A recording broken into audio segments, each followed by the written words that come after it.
السلام علیکم، میں ہوں سید ذیشان عزیز۔ اس ولاگ کے درمیان میں آپ کو خواجہ آصف صاحب کی ایک ویڈیو دکھاؤں گا۔ کل ٹویٹر کے اوپر انہوں نے ایک ٹویٹ کیا عمران خان صاحب کی بہنوں کے حوالے سے، اس کو آپ نے لازمی دیکھنا ہے اور ہم اس کو ڈسکس کریں گے کہ آخر ہمارے لیے کون سی موریلٹی جرنلسٹ کے لیے آپ نے سٹینڈ کرنی ہے کہ ہم جرنلسٹ آخر کس کی بات کریں، یا ہم نے کس کو بیٹھ کر یہ کہنا ہے کہ انہوں نے غلط کیا ہے، انہوں نے ریڈ لائن کراس کی ہے۔ مولانا نے ریڈ لائن کراس کی ہے یا نہیں کی، نورین نیازی نے تو کر لی ہے، اس کی تو خبریں چل گئی ہیں، لیکن ابھی مولانا کے لیے خبریں نہیں چلیں کہ ریڈ لائن کراس ہوئی ہے۔ مراد سعید نے بھی باہر آنے سے انکار کر دیا، علیمہ خان نے ان کو بلایا، انہوں نے انکار کر دیا، اس کے اوپر بھی بات کریں گے۔ سب سے پہلے مولانا فضل الرحمان صاحب، ایک تو مولانا فضل الرحمان صاحب کا قصور جلسہ، اس کے اندر ان کا متنازع بیانات، اور پھر اس کے بعد اب انہوں نے لائر کنونشن کے اندر جو باتیں کی، کارگل کے اندر شہداء کو بھی انہوں نے متنازع بنا دیا، ان کے جنازوں کو بھی انہوں نے متنازع بنا دیا، کھڑے ہو کر وہاں پر انہوں نے تقریریں کی، اور اس کے بعد ان سے ایک سوال پوچھا گیا کہ کیا الیکشن کے اوپر آپ کو تحفظات ہیں؟ انہوں نے کہا جی بالکل ہیں۔ سوال یہ پوچھا گیا کہ جی پھر آپ یہ جو مخصوص نشستیں ہیں یہ واپس کیوں نہیں کر دیتے؟ تو اس کے اوپر سارے کا سارا جو انقلاب تھا نا وہ ختم ہو گیا، سارے کا سارا انقلاب بہہ گیا۔ یعنی کہ مولانا صاحب کو انقلاب بھی چاہیے۔ مولانا صاحب جو ہے وہ اس وقت اینٹی اسٹیبلشمنٹ بیانیہ بھی لے کر چلنا چاہتے ہیں، کیونکہ اینٹی اسٹیبلشمنٹ بیانیہ موجودہ وقت میں سب سے پاپولر بیانیہ ہے، اور عمران خان صاحب کا بیانیہ بھی یہی ہے کہ فوج کو غیر سیاسی ہونا چاہیے۔ اب مولانا صاحب اس بیانیے کے اوپر آ کر پورے پاکستان میں جلسوں کا اعلان کر رہے ہیں، لیکن مخصوص نشستیں دینے کی بات نہیں کر رہے۔ کل انہوں نے اپنے یہ جو کنونشن تھی اس کے اندر ایک اور انہوں نے بات کی، انہوں نے کہا جی مجھے خیبر پختونخوا کی جو حکومت ہے وہ بنانے کے لیے کہا گیا تھا، مجھے آفر دی گئی تھی، میں نے کہا کہ ہماری بنتی ہی نہیں ہے، آپ ہمیں لوگ مہیا کر دیں گے اور میں لوٹوں کے سہارے حکومت بناؤں گا، میں اس گھوڑے پر سوار ہونے کے لیے تیار نہیں ہوں جس کی باگیں میرے ہاتھ میں نہ ہوں۔ اب یہ ایک طرف سے اعترافی بیان بھی ہے، لیکن مولانا صاحب ہمیشہ ادھوری بات کرتے ہیں۔ اس اعترافی بیان میں اگلے بندے کا نام نہیں بتایا کہ کس نے آفر کی، آخر کون تھا وہ بندہ جس نے مولانا صاحب کو یہ آفر کر دی کہ آپ کے پی کے اندر حکومت بنائیں، جہاں پر عمران خان کی پاپولیرٹی 95% سے اوپر ہے، جہاں پر وہ تیسری دفعہ الیکشن جیت رہا ہے، جہاں پر اس کے علاوہ کسی کا ووٹر نہیں ہے، مولانا صاحب کی سیاست ختم ہو گئی ہے۔ پھر بھی وہ کون دانشور تھا جس نے مولانا صاحب کو یہ آفر کر دی؟ میری سمجھ سے تو بالکل باہر ہے۔ طاہر اشرفی صاحب یہ فرماتے ہیں کہ مولانا صاحب جو ہے وہ الیکشن سے 3 دن پہلے کسی سے ملاقات کر کے آئے تھے۔ میں نے جب اس کو تھوڑا سا چیک کیا اپنے ذرائع سے تو پتہ یہ لگا کہ مبینہ طور پر مولانا صاحب گئے تھے ملاقات کرنے چند اہم ترین لوگوں سے، اور ان کو کہا تھا کہ مجھے کے پی کی حکومت دے دیں۔ انہوں نے کہا تھا آپ کے لوگوں میں ہی دم نہیں ہے، وہاں پر ووٹ چلو تھوڑا بہت مارجن ہوتا ہے تو پھر تو ٹھیک ہے، لیکن یہاں پر تو مارجن ہی بہت اوپر نیچے کا ہوتا ہے، تو وہاں پر تو مینجمنٹ نہیں ہوتی۔ مولانا صاحب اس کے اوپر بھی ناراض ہیں۔ پھر مولانا طاہر اشرفی صاحب نے جو ہے وہ مولانا صاحب سے سعودیہ کی بھی قربتیں جو ہیں وہ چھین لی ہیں، مولانا صاحب سے عربی بھی ان کے ہاتھ سے چلے گئے، تو غصہ مولانا صاحب وہ نکال رہے ہیں یہاں پر۔ پھر رانا ثناء اللہ صاحب کا میں بیان دیکھ رہا تھا، وہ کہہ رہے تھے کہ وزیر اعظم شہباز شریف صاحب اس حق میں نہیں ہے کہ مولانا فضل الرحمان کے خلاف FIR کاٹی جائے۔ اب یہ رانا ثناء اللہ صاحب کا بیان ہے۔ نورین نیازی نے ایک بیان دیا، متنازع بیان تھا، غلط بیان تھا، نہیں دینا چاہیے تھا، اس کے اوپر NCCIA کا نوٹس آ گیا، لیکن مولانا کو ابھی نہ کسی کا نوٹس آیا، نہ پورے پاکستان میں کوئی محب وطن شہری کھڑا ہوا، نہ کسی نے پریس کانفرنس کی، نہ کوئی NCCIA کی طرف سے نوٹس موصول ہوا، کچھ بھی نہیں ہوا، کہیں سے بھی کوئی بیان نہیں آیا، صرف وزیروں کی طرف سے ہلکی پھلکی فائرنگ کی جا رہی ہے، ہوائی فائرنگ جس کو ہم کہتے ہیں۔ تو مولانا صاحب کو تو ٹچ کرنے سے بھی ڈرا جا رہا ہے، بھائی اتنا متنازع نے بیان دے دیا تو دینا مولانا کے اوپر FIR۔ اب نورین نیازی نے جو بیان دیا تھا اس کے اوپر تو بڑی کیمپین چلائی گئی تھی کہ جی ریڈ لائن کراس کر دی گئی ہے، بالکل نہیں بیان ان کو وہ دینا چاہیے تھا، غلط بیان ہے ان کا، میں اس کو بالکل سپورٹ نہیں کرتا ہوں، لیکن یہاں تو مولانا صاحب ریڈ لائن کراس کر کے ریڈ لائن ہی پھاڑ دیا انہوں نے، لیکن ان کے اوپر کوئی پرچہ ہی نہیں ہو رہا، کوئی ان کے اوپر مقدمہ، کوئی ان کے اوپر FIR، کوئی درخواست، کچھ بھی نہیں ہے ان کے اوپر۔ مولانا صاحب سے پتہ نہیں کس چیز کا ڈر ہے۔ مولانا صاحب کے ساتھ اب 2 اس وقت رائے پائی جا رہی ہیں۔ ایک تو رائے یہ ہے کہ جی مولانا صاحب کے اوپر جو ہے وہ ان کو غصہ ہے کہ میں نے PDM بھی بنائی، میں نے سارے جو ہے وہ معاملات بھی ہینڈل کیے، لیکن اینڈ میں جا کر مجھے کچھ نہیں دیا، مجھے صدر بھی بننا تھا، مجھے KP کے اندر گورنمنٹ بھی چاہیے تھی، مجھے اور بھی جو مراد تھی وہ بھی لینی تھی، وہ مجھے کچھ بھی نہیں ملی، ایون کہ مجھے نکر میں لگا کے دیا، میرے تو حلوہ بھی بند ہو گیا۔ اب مولانا صاحب دوسری جو اس کے بارے میں رائے ہے وہ یہ ہے کہ مولانا صاحب اسٹیبلشمنٹ کے ساتھ مل کر یا حکومت کے ساتھ مل کر فکس میچ کھیل رہے ہیں۔ اب وہ فکس میچ حکومت کی طرف زیادہ کہا جا رہا ہے کہ جی حکومت اور پیپلز پارٹی وغیرہ یہ سب مل کر مولانا کو آگے لگایا ہوا کہ مولانا صاحب ذرا ان کو تھوڑا سا ٹف ٹائم دینا، ہم آپ کے ساتھ کھڑے ہوئے ہیں۔ تو مولانا صاحب جو ہے وہ انقلابی بن کر نکل آئے ہیں باہر، اور اپنے ووٹر بھی بنانے لگے ہیں، اور انقلابیت کے نعرے بھی وہاں پر لگا رہے ہیں۔ ان سے کوئی پوچھ لے وہاں پر کھڑے ہو کے کہ آپ کو کس نے آفر دی تھی، وہ نام نہیں یہ لیں گے وہاں پر کھڑے ہو کے۔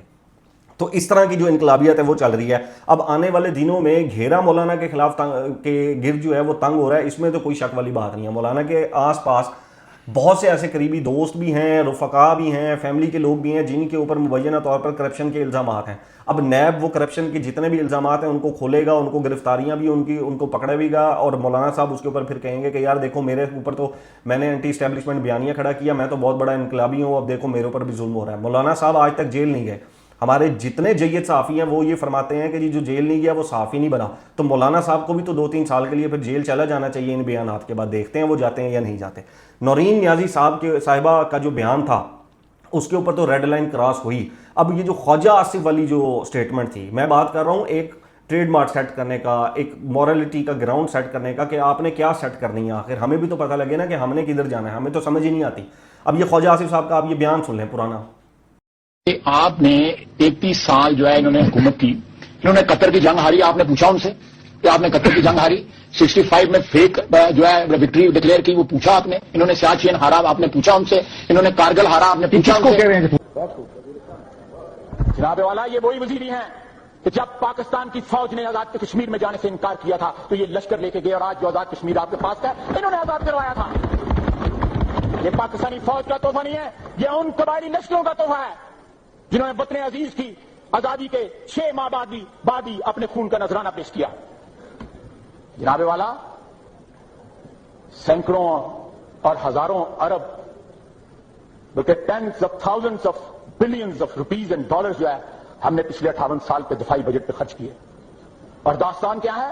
48, 65, 71, 84 اور 99. کوئی آزاد کمیشن جو ہے اس ملک کے نمائندوں کا اگر بٹھا دیں اور ان 5 جنگوں کی انکوائری کروائیں تو کسی بھی شخص میں ایک رتی بر بھی جو سیلف ریسپیکٹ ہوگا تو اس کا سر جو ہے جھک جائے گا. لیکن آج بھی یہ پوری امپیونٹی کے ساتھ اپنا سینہ چوڑا کر کے ڈیفنس بجٹ کو کلیم کر رہے ہیں اور مانگ رہے ہیں قوم سے. قوم کی ہڈیوں سے گوشت تک جو ہے انہوں نے نچوڑ لیا ہے اور اتار لیا ہے.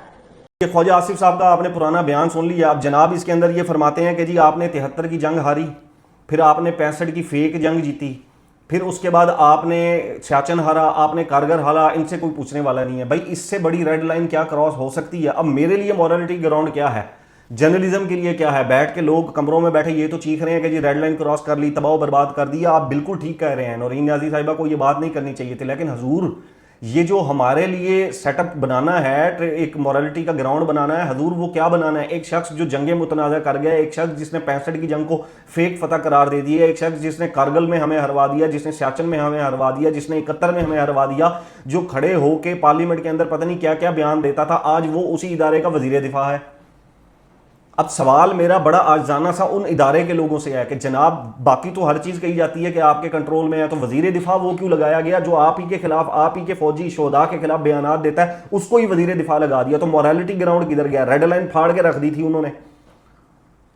اب ان کو معافی اگر مل گئی, ہم دیکھتے ہیں چند سالوں کے بعد ان کو معافی مل گئی, تو یہاں پر نورین نیازی کو بھی معافی مل جائے گی, پھر مولانا فضل الرحمان کو بھی جو ہے وہ معافی مل جائے گی. تو بھائی مورالٹی گراؤنڈ ہے کہاں پر؟ پھر ہم دیکھتے ہیں وہی بندہ ہمارا وزیر دفاع آ جاتا ہے.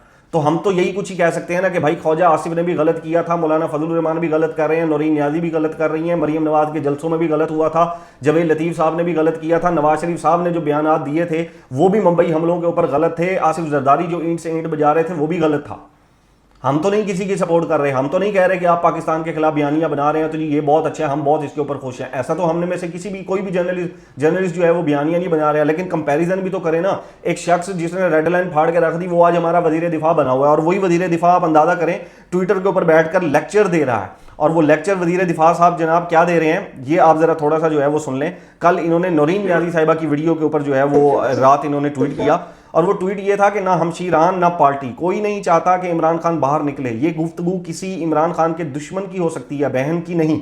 پاکستان کی سیاسی تاریخ میں حکومت مخالفوں پر قیامتیں بیت گئیں, مگر وطن سے محبت کو غیر مشروط اور غیر متنازع رکھا گیا. حضور والا جب آپ نے کھڑے ہو کے بیانات دیے تھے وہ کون سی وطن سے محبت تھی, وہ کون سی غیر متنازع تھی, وہ کون سی غیر مشروط محبت تھی؟ میرا تو سوال وہی کے اوپر ہے. میں تو 2-3 اور بھی لوگوں سے بڑی پوسٹوں کے اوپر کی پوسٹ کے اوپر بیٹھ کر میں نے ڈائریکٹ یہ سوال پوچھا تھا. میں نے کہا تھا ان کے علاوہ کوئی اور آپشن نہیں ہے جنہوں نے ریڈ لائن کو پھاڑ کے رکھ دیا, جنہوں نے جنگیں متنازع کر دی, جنہوں نے شہداء کو متنازع کر دیا, جنہوں نے کارگل کو متنازع کر دیا, سیاچن متنازع کر دیا, 65 متنازع کر دیا, F-16 کو متنازع کر دیا. بھائی اس کے علاوہ کوئی راستہ ہی نہیں ہے, تو ہم کیا کریں؟ آپ کی بعد میں صلح ہو جاتی ہے, آپ بعد میں معافیاں دے دیتے ہیں, پھر آپ کہتے ہیں اس وقت فلاں صحافی تھا اس نے ایسے نہیں سٹانس لیا تھا, اس کا فلاں سٹانس تھا. بہرحال اب یہ نورین نیازی صاحبہ کو NCCIA کی طرف سے بلایا گیا, ابھی تک مولانا صاحب کو نہیں بلایا گیا, کوئی پرچہ نہیں ہوا, کچھ بھی نہیں ہوا, کوئی نوٹس نہیں ہوا. نورین نیازی صاحبہ کے میرے خیال میں آج وکلاء وہاں پر پیش ہوئے ہیں, تو آگے دیکھتے ہیں اس کے اندر کیا ہوتا ہے. علیمہ خان صاحبہ نے کل سوات کے جلسے کے اندر جو ہے وہ مراد سعید صاحب کو جو ہے وہ آواز دی تھی, اور انہوں نے یہ کہا تھا کہ مراد سعید صاحب جو ہیں وہ باہر آئیں اور وہ باہر آ کر لیڈ کریں اب لوگوں کو. اب وقت ہے کہ باہر آئیں, اپنی جو مفروری ہے اس کو ختم کریں. اس کے اوپر مراد سعید صاحب نے ایک سٹیٹمنٹ دیا, اور مراد سعید صاحب کی سٹیٹمنٹ یہ ہے کہ سوات میں میرے آبائی علاقے سے علیمہ خان صاحبہ کا بیان سنا. سب سے پہلے تو میں اس بات پر اپنے لوگوں کا بہت شکر گزار ہوں جنہوں نے ایک رات کے شارٹ نوٹس پر میرے لیڈر کی بہن کا شاندار استقبال کیا. خان صاحب کی وسعت سے ہم سب کے دلوں میں ان کا بہت احترام ہے. میں ان کے مجھ پر اس قدر اعتماد پر بھی مشکور ہوں کہ ان کی رائے میں میری موجودگی سے عمران خان کی رہائی کی تحریک کو وہ تقویت ملے گی جو تحریک انصاف کی صوبائی حکومت اور اتنی تجربہ کار اور قابل قیادت کے ہوتے ہوئے نہیں ممکن ہو پا رہی. اب یہ ایک طنز ہے مراد سعید صاحب کی طرف سے. جب بھی خان صاحب کے میرے حوالے سے ہدایات میں تبدیلی سے مجھے ان کے مصدقہ ذرائع سے تصدیق ملی, میں انشاءاللہ ان کے اور اپنی قوم کے اس بھروسے کو شرمندہ نہیں ہونے دوں گا. تب تک اور ہمیشہ ہر تحریک اور ہر مرحلے پر عمران خان کی پارٹی اور عمران خان صاحب کے خاندان کو میری اور میرے لوگوں کی ویسی ہی حمایت میسر ہوگی جس کا مظاہرہ آپ نے اس ہفتے مالاکنڈ ریجن, آج سوات میں اور اب سے کچھ دیر بعد بنیر میں دیکھیں گے. رہی بات اپنے لوگوں کے ساتھ کھڑے ہونے کی, تو میری قوم جانتی ہے کہ کل بھی اپنے لوگوں کے ساتھ کھڑا تھا اور آج بھی اپنے قائد اور اپنی قوم کے ساتھ کھڑا ہوں, چاہے میں اپنے لوگوں کے ماہرین مابین موجود ہوں یا نہیں. میں نے ان کے حقوق اور ان کی زندگیوں کا سودا کرنے کی اجازت کسی کو دی ہے, نہ آگے کبھی دوں گا. دہشت گردوں کو نکالنے, اپنا امن قائم کرنے, کسٹم ایکٹ کے خاتمے اور دیگر ترقی سے یہ ثابت شدہ اور میری قوم اس کی گواہ ہے. اب مراد سعید صاحب نے انکار کر دیا ہے. انہوں نے کہا جی میں تو نہیں باہر آ رہا جب تک عمران خان صاحب کی کوئی ہدایات نہیں میرے لیے تبدیل ہوتی. اور اس کے اندر جو امپورٹنٹ چیز ہے وہ یہ ہے کہ کوئی مصدقہ ذرائع. اب کل کو اس کے اوپر سوشل میڈیا کے اوپر دو چیزیں چل رہی ہیں. ایک تو یہ چل رہا ہے کہ جی بالکل مراد سعید صاحب کو باہر آنا چاہیے, خدا نہ خواستہ خان صاحب کو کچھ ہو جاتا ہے, 3 سال سے اوپر ان کو ہو گئے ہیں جیل میں, 1072-73 دن ان کو جیل میں ہو گئے ہیں, ابھی بھی اگر مراد سعید نے باہر نہیں آنا تو پھر کب آئیں گے مراد سعید باہر. اور دوسری طرف کچھ لوگ یہ بھی نیریٹو لے رہے ہیں, وہ کہہ رہے ہیں یہ تو بیانیہ وہی ہے جو علیمہ خان صاحب نے کہا ہے کہ جی مراد سعید باہر آئے, مراد سعید پکڑا جائے, مراد سعید کو گولی لگ جائے, مراد سعید کو ڈیٹینشن میں ڈال دیا جائے, یہ بھی پھر جیل کے اندر پڑا رہے, کہانی ختم ہو جائے, باہر سے بیٹھ کے کوئی جو ہے وہ سوشل میڈیا کے اوپر بات چیتیں نہ کرے اور کہانی ختم ہو جائے. تو اس وقت دو اس طرح کی چیزیں جو ہیں وہ سوشل میڈیا کے اوپر چل رہی ہیں. اب میرا اس کے اوپر انالیسس یہ ہے کہ مراد سعید صاحب تب تک باہر نہیں آتے جب تک عمران خان صاحب باہر نہیں آتے, یا عمران خان صاحب خود ان سے کوئی رابطہ کر کے ان کو نہیں کہتے. اب وہ علیمہ خان ہو, نورین نیازی ہو, عظمہ خان ہو, وہ سلمان اکرم راجہ ہو, کوئی بھی ایسی شخصیت ہو جو عمران خان صاحب سے ملاقات کرے اور ان کو جا کر بولے کہ مراد سعید صاحب کو باہر بلایا گیا عمران خان صاحب کی طرف سے, تو مراد سعید صاحب تو باہر نہیں آنے والے. تو یہ تو ایک مجھے اب تک ان کے ٹویٹ سے یہ کلیئر ہو گیا کہ مراد سعید صاحب باہر نہیں آنے لگے جب تک عمران خان صاحب باہر نہیں آتے یا عمران خان صاحب کی ڈائریکٹ ان سے کوئی بات چیت نہیں ہوتی. تو باقی تو اب اس کے اوپر سب جو چیزیں ہیں وہ چہمہ گوئیاں ہی رہیں گی اس کے اوپر. ایک اور بیان جو ہے وہ بڑا زبردست قسم کا تھا, اور وہ تھا بلوچستان کے وزیر اعلیٰ سرفراز بگٹی صاحب کا. انہوں نے بیٹھ کر کہا بلوچستان کے حوالے سے کہ حالات خراب بھی نہیں ہیں اور صورتحال ٹھیک بھی نہیں ہے. یعنی یہ بلوچستان کے حوالے سے وہ یہ کہہ رہے ہیں کہ حالات خراب بھی نہیں ہیں اور صورتحال بھی ٹھیک نہیں ہے. محترم وزیر اعلیٰ صاحبہ, ابھی 30 کے قریب ہمارے جو سیکورٹی فورسز کے اہلکار ہیں وہ شہید ہو گئے. یہ تو وہ ہیں جو میں ایک ثانیے کے اندر آپ کو بتا رہا ہوں. اس کے علاوہ سینکڑوں کے قریب ہمارے سیکورٹی فورسز وہاں پر شہید ہو گئے ہیں. اگر وہاں پر حالات جو ہے وہ خراب نہیں ہیں تو مجھے بتائیں کیا میں بلوچستان کے اندر ایز اے پنجابی ٹریول کر سکتا ہوں؟ کیا میں اپنی فیملی کو بلوچستان لے جا کر وہاں کی خوبصورتی دکھا سکتا ہوں؟ وہاں کی ماؤنٹینز, وہاں کے سمندر, وہاں کا سی ویو, کیا میں یہ دکھا سکتا ہوں؟ کیا بلوچستان کے جو اندر کے علاقے ہیں میں وہاں پر جا سکتا ہوں؟ میں نہیں جا سکتا ہوں وہاں پر. وہ نو گو ایریا ہے میرے لیے. میں وہاں پر فیملی تو کیا اپنی اکیلا بھی وہاں پر دوستوں کے ساتھ بھی نہیں جا سکتا. اور آپ بیٹھ کے فرما رہے ہیں کہ جی حالات خراب بھی نہیں ہیں اور صورتحال ٹھیک بھی نہیں ہے. تو میری تو سمجھ سے باہر ہے کہ حالات خراب ہونا پھر کس کو کہا جاتا ہے, اور جو ٹھیک ہوتے ہیں وہ بھی سمجھ سے میری باہر ہے کہ وہ کس کو کہا جاتا ہے. عمران خان صاحب کے حوالے سے سپریم کورٹ کے اندر ایک جو ہے وہ درخواست دائر کی گئی تھی ملاقات کے حوالے سے. جو عمران خان صاحب کی میرے خیال میں 16 اکتوبر سے وہ کلاس سے ملاقات نہیں ہوئی اور 4 دسمبر کے بعد سے ان کی اپنی بہنوں سے ملاقات نہیں ہوئی. تو اسلام آباد ہائی کورٹ نے کہا تھا کہ ملاقات کروائی جائے, اور اس کی بحالی جو ہے وہ اس کے اوپر جو اسلام آباد ہائی کورٹ کا جو نوٹس تھا یا آرڈر تھا اس کے اوپر کوئی عمل درآمد نہیں ہوا تھا. تو سپریم کورٹ کے اندر درخواست دائر کی گئی تھی کہ عمران خان صاحب سے ملاقات کروائی جائے, اور توہین عدالت کا مقدمہ جو ہے وہ عدالت کے سامنے رکھا گیا تھا. اور سپریم کورٹ کے 3 رکنی بینچ نے جسٹس محمد علی مظہر کی سربراہی میں کیس کی سماعت کی. ملاقات کی درخواستیں مشال یوسفزئی اور عظمہ خان نے دائر کیں. پی ٹی آئی کی جانب سے سلمان اکرم راجہ, نعیم حیدر پنجوتا, بیرسٹر علی ظفر اور دیگر لوگ پیش ہوئے. عمران خان صاحب کا علاج ٹھیک نہیں ہو رہا, اور عمران خان صاحب کو وہاں پر قید تنہائی کے اندر رکھا گیا ہے. یہ وہاں پر جو ہے وہ ریمارکس دیے گئے. پنجاب حکومت کی جانب سے جو ایڈیشنل ایڈوکیٹ جنرل وسیم ممتاز پیش ہوئے اور انہوں نے اعتراضات اٹھائے ہیں کہ یہ ملاقات نہیں ہونی چاہیے. عمران خان کے ساتھ جو ملاقات ہے اس کے اوپر انہوں نے اعتراضات اٹھائے ہیں. عدالت کو بتایا جائے کہ کتنی ملاقاتیں ہوئیں, کب ہوئیں اور کن افراد نے ملاقاتیں کی. سپریم کورٹس نے یہ ریمارکس دی ہیں. ملاقاتوں کے حوالے سے مکمل اور جامع رپورٹ جمع کرائی جائے. اور یہ اب جو معاملہ ہے وہ اگلے 3 ہفتوں کے لیے لٹک گیا ہے. یعنی کہ پنجاب حکومت جو یہ کہتی ہے کہ ایک قیدی کا حق ہے کہ وہ بیٹھ کے جیل میں اپنی فیملی سے ملاقات کرے, اپنے وکیلوں سے ملاقات کرے, وہاں پر ان کا نمائندہ کھڑے ہو کے کہہ رہا ہے کہ جی ہم تو نہیں چاہتے کہ یہ ملاقات ہو, اور یہاں تک کہ وفاقی حکومت بھی نہیں چاہتی کہ یہ ملاقات ہو. تو انسانی حقوق کی تو عمران خان صاحب کے لیے ویسے ہی دھجیاں اڑائی ہیں, وہ ان کی فیملی ہو, عمران خان صاحب ہوں, ان کی ملاقاتیں ہوں, وہ دھجیاں تو ہم نے اڑتے ہوئے دیکھ لی ہیں اس کے اندر. تو صورتحال یہ ہے کہ دونوں طرف سے کھڑے ہو کر حکومت بھی جو پہلے کہتی تھی کہ جی ہم نے ملاقات کرا دیتے ہیں, محسن نقوی صاحب کی کوئی بات چیت ہو رہی تھی, نورین نیازی کی ملاقات, تو وہ تو ساری چیزیں مجھے یہاں پر ختم ہوتی نظر آ رہی ہیں کہ ایسی کوئی بھی ملاقات ابھی نہیں ہو رہی اس کے اندر. اچھا, ایک وائرل ویڈیو تھی حسن علی کرکٹر, ہمارے جو پاکستان کے بڑے زبردست کرکٹر ہیں, ان کے حوالے سے ایک ویڈیو تھی کہ بھارت کے اندر کوئی ٹرین کے اندر ایک لڑکا تھا جن کی شکل ان سے مشابہت رکھتی تھی, اور اس کو لوگ جو ہے وہ بھارتی مار رہے تھے وہاں پر. تو وہ سوشل میڈیا کے اوپر ایک آگ کی طرح پھیلی, اور اس کے اندر یہ کہا گیا کہ جی یہ جو کرکٹر ہیں حسن علی ہیں, یہ ان کی ویڈیو ہے اور ان کو مارا جا رہا ہے بھارت کے اندر, اور وہ بھارت گئے ہوئے تھے تو وہاں پر ان کو مارا گیا. تو اس کے حوالے سے ان کی جو اہلیہ ہیں سامیہ خان, انہوں نے اس جو ویڈیو ہے اور اس کی تردید انہوں نے کی ہے, اور اس کے اندر انہوں نے یہ بتایا ہے کہ بس دکھ صرف اس بات کا ہے کہ دونوں ملک کی عوام کتنی معصوم ہے جو کسی بھی جھوٹی نیوز پر بلیو کر کے اس کو پروموٹ کرتی ہے. انڈیا آئے ہوئے 3 سال ہو گئے, لگتا ہے کہ لوگ ہمیں ادھر مس کر رہے ہیں, بس بلانے کا بہانہ ڈھونڈ رہے ہیں. اب ان کی جو مسز ہیں وہ بھارتی تھیں, اور وہ یہ کہتی ہیں کہ جی ہم تو 3 سال سے انڈیا گئے نہیں, ہمارا تو وہاں پر 3 سال سے جانا ہی نہیں ہوا, پتہ نہیں حسن علی وہاں پر کیسے پہنچ گئے, ہم تو یہیں پر بیٹھے ہوئے ہیں. اور وہاں پر ٹرین میں ان کو جو ہے وہ مار بھی پڑ گئی, اور وہ سوشل میڈیا کے اوپر وائرل بھی ہو گئی کہ جی حسن علی کو جو ہے وہ وہاں پر مار پڑ گئی ہے بھارت کے اندر. تو یہ اس وقت کی جو ہے وہ صورتحال ہیں. نیکسٹ ولاگ تک اپنا اور اپنے اس چینل کا خیال رکھیے گا. اللہ حافظ.